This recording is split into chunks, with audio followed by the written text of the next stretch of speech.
What's good, gang? Monkey gang. Another day, another modern day Mentzer video. And I promise I'm going to start keeping these a little shorter because my shit be running like 30 to 40 minutes long. Sometimes 50, which is kind of nuts, I'm not going to lie. But I did say you should probably be listening to these like driving the car when you got nothing better to do. Just throw it on in the background because it's just nothing but fucking gems out here. And you're welcome for that. But today I just want to talk sales and what's going on with the AI right now.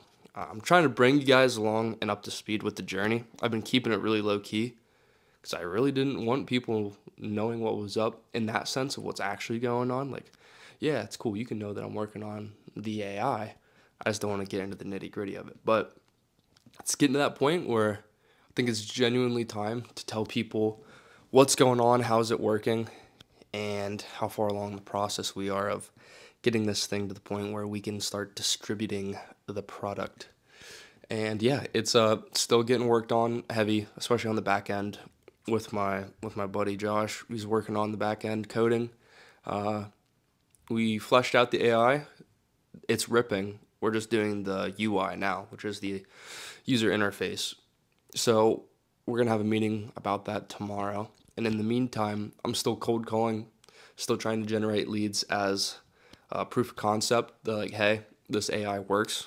It's very feasible. The leads generate, so-and-so amount compared to like a batch dialer or any other lead generation, basically. So once we have proof of concept, we move on to trying to sell the product. Now, it's probably going to be for a pretty high clip. I didn't initially realize it was going to be as high a clip of a sell until I started talking to people about it, especially in the real estate industry. And yeah, it seems like it's going to be a pretty heavily sought after tool. So, gonna have to adjust prices accordingly, especially because in business, you can't have it at a lower clip and go up to a higher clip, because that's just going to be like, all right, dude, what the fuck are you trying to do here type of deal. If anything, you decrease your price. So with it being a one-of-a-kind tool, first of its kind, in a market where it's make or break for shit like this, as far as tools go, we need to hit the nail on the head the first time. And easier said than done, obviously. So taking our time with that. But like I said, until then, cold calling, proof of concept, and move forward from there. And if I had any recommendations for people also in sales, whether it be cold calling, door to door, free resources all on YouTube. Seriously, go find some of the best creators out there, gobble up their content, get as much as you can. Don't get sucked into their products as well. Don't pay them for their shit or their mentorships unless you legit think that they would help you. If it just looks like any other run-of-the-mill type of deal, don't do it. Don't. Save your monies. Invest in networking groups like Off the Grid. Yo, shout out champ. But yeah, just want to get a quick rundown on what's going on with that. And really, it's just up only from here. It's a really cool process to see. There's been some really low lows and really high highs so far as hype goes for it. And just keep on making headway. It's been a couple months since we initially started, and it's gone it's really cool to see like a business come up from nothing. It's a startup, obviously. So even if it does fail, the experience will be very beneficial. So that's cool. But gym ski talk. What are we doing at the gym today? I think I'm going to go with some arms. Arms and chest. I think, yeah, arms and chest sounds like a vibe. I've been kind of not slacking. I've just been so utterly busy with travel and work. Work has been fucking disgusting lately for no reason. Just people, it's construction work, and I'm a manager. So I'm just doing paperwork and dealing with other people's bullshit and basically being people's babysitters, which is not at all what I want to be doing. But you know how that works. So yeah, we're gonna go to the gym, do some chest, do some arms. Probably just gonna end up doing push downs, curls like usual. What's new? And then for chest, I think I did an incline Smith last time, so I think I'm just going to go with a good old dumbbell bench press, and chest flies. And then run it from there. I'm in State College right now. Motherfuckers are out there on a bar crawl, so the gym should be disgustingly empty, which is a massive W for me. And then I'm gonna go out to a bar to watch the Knicks game tonight. My one buddy's a huge Knicks fan, so whenever in the playoffs, it's like a once in a lifetime opportunity to watch them play, which is hilarious. But yeah, I'm not even gonna be drinking. I'm just gonna go there, have a good time. I'm probably gonna dress all schnazzy just because I want to test out a fit, see if the risery works with that. Probably will. Come on now, don't play with the boy. But yeah, let's get to the gym. Excited to actually start telling you guys what's going on with the AI. Gonna start posting reels about that shit too. Really cool stuff inbound. Also, coaching. Free consulting and coaching for you guys. Faux show. If you've been following along, knowing what the fuck's going on, and you have questions about anything from sales to lifting to masculinity and how you present yourself as a man, hit me up. I'm here to help. I'm here to be of service. And eventually for a fucking cost. Don't play with the kid like that. My time is valuable. But we gotta start from somewhere, right? And that's how we do it. But enough yapping, to the gym. Alright. I skipped the first chest exercise because I honestly don't feel like it represents what I'm doing right now, so I'm keeping it out. It was literally just an incline bench. Really focused on the decline, obviously, but the rep pace was a little too quick for what I'm going after. So I think I'm just gonna go absolutely crazy on the cable crosses, and then we'll go from there. But right now, I'm gonna hit some triceps real quick, hit some buys, and then end with the cables. And then you already know I did dead hangs and pull-ups. Like, there's no question. It's monkey gamer here. Like, what are you even thinking? Gonna get after it and have a schnazzy little day. So let's get it.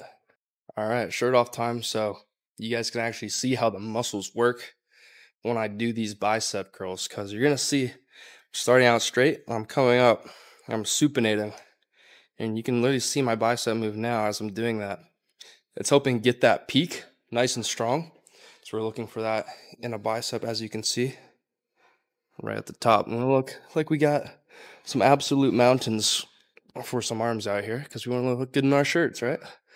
That's the goal. So with these curls, I really want you guys to see the negative, how controlled it is. Minor pause at the top, because remember, we're holding weight. We're not pushing weight, we're holding weight.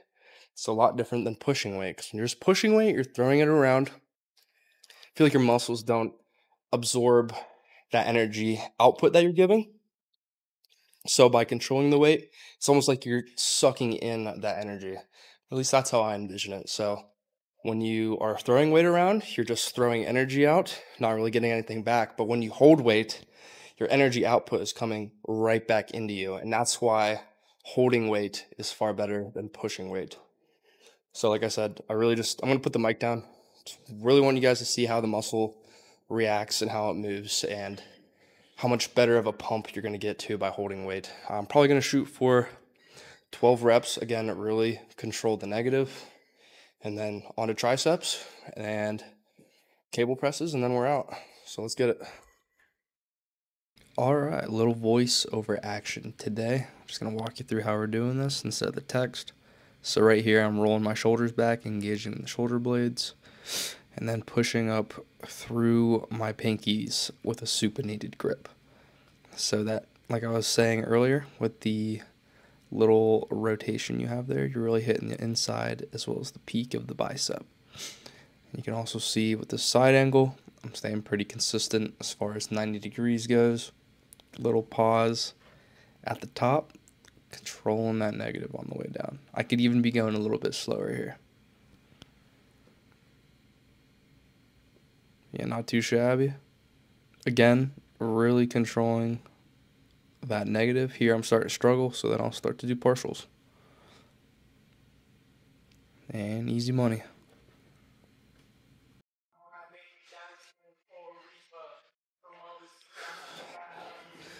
The crazy thing is, you don't even need to go heavy with weight when you do biceps. You see people just throwing around 50s, 60s even, Sam Sulek style. I'm telling you, you don't need to do that. Shit, I could have done that with 15, and I probably could have got way more rep range, obviously more reps in. But progressive overload is a thing. So as you progress in your lifts, or if you're on a program, you're going to be constantly adding weight in little increments at a time. So in doing that with biceps, I literally started out at the beginning of this going with 15 pounds. And it was good. Don't get me wrong, it was good. But again, we're constantly improving, constantly upping the ante, pushing ourselves. So go from the 15 to the 7.5s to the 20s to the 22.5s, and now we're at 25. And I feel like 25 is a good weight right now for what I want out of a rep. So we'll just keep hitting 25. So I think next week, or the week after that, excuse me, I'm going to go up to the 27.5s and then go from there. But right now, I'm going to go do some tricep push downs and cable flies because we're trying to get some big titties out here. We have some big titties, goddammit. So let's get it. All right, so I'm not doing push downs. I guess this technically be a push up, which is funny as fuck, but we're just doing overhead extensions. So literally taking this boy, you hitting our long head, going up, big holds. Need I say more? That's really all it comes down to. We're holding weight, baby. So again, probably just gonna put the mic down for this one. You guys don't want to hear me breathing anyway, so let's get it. I'm gonna shoot till I fucking drop. So probably like 2 minutes. Got like 42 on here. 42. That's a decent weight. So we're just gonna get right into it. I'm gonna bump this back just a little bit. They're playing some good fucking music in here today. They're just playing some Suicide Boys. So no Planet Fitness music, that's for sure. But let's get after it. All right, voiceover number 2. I think I'm gonna like these voiceovers. It's gonna be a lot easier for me to articulate what's actually going on. So that load up there is pretty badass, I'm not gonna lie. Take some practice to get to that point. But starting out in this lift, really what we're looking for is that deep stretch on the way down. And again, we're really exaggerating the decline, as you can see. And then exploding back up to the top. And I'm really focusing on the hold here in particular because I'm putting so much stretch and tension on that outer head.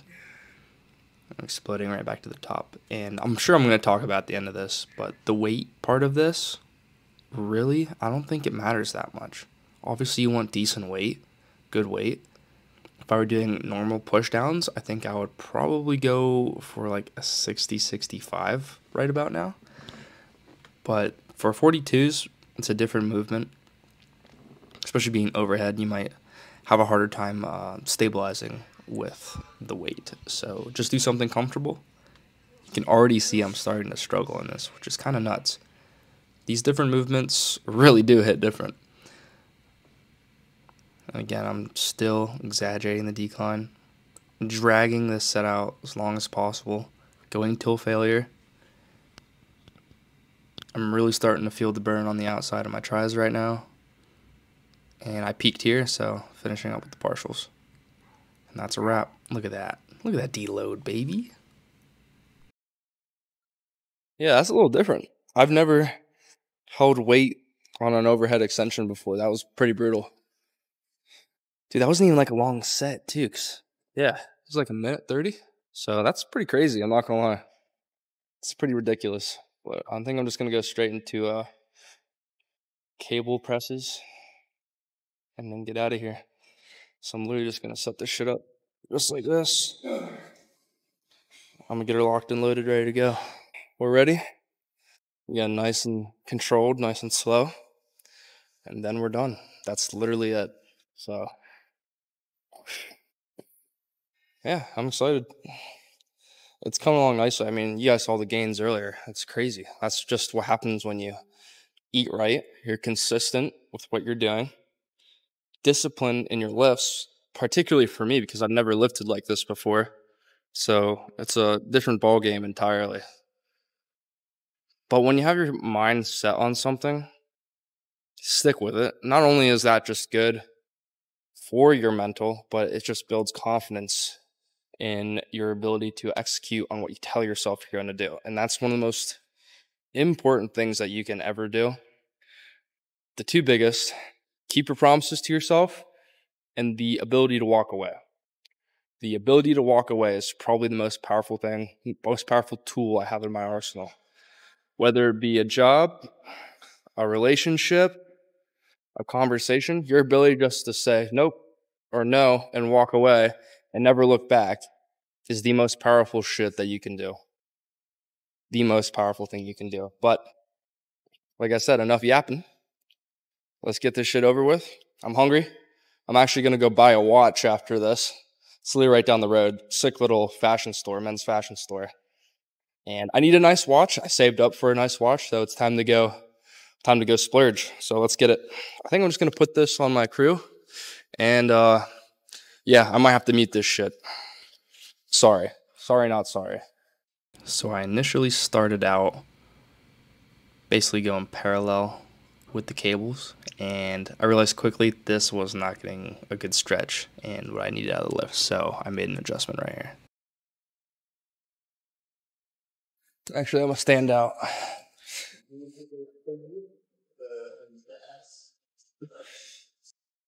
So the reason why I did that is because when I start a lift, I really look to actually feel my muscle pulling or grabbing onto the lift, and if I don't feel that in the first few reps, there's really no point in continuing on that path. Just switch up, go to a different variation of the fly, and go from there. And in this instance, standing out doing front flies felt a lot better, and I was getting a way deeper stretch, so I kept doing it. Ooh, they're playing Pride right now? Haven't heard this song in a minute. A long time. Oh.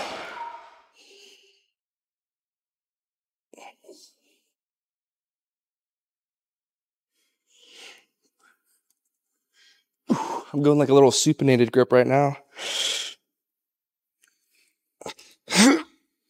Really squeezing my tits, my boobage, really squeezing the shit out of them.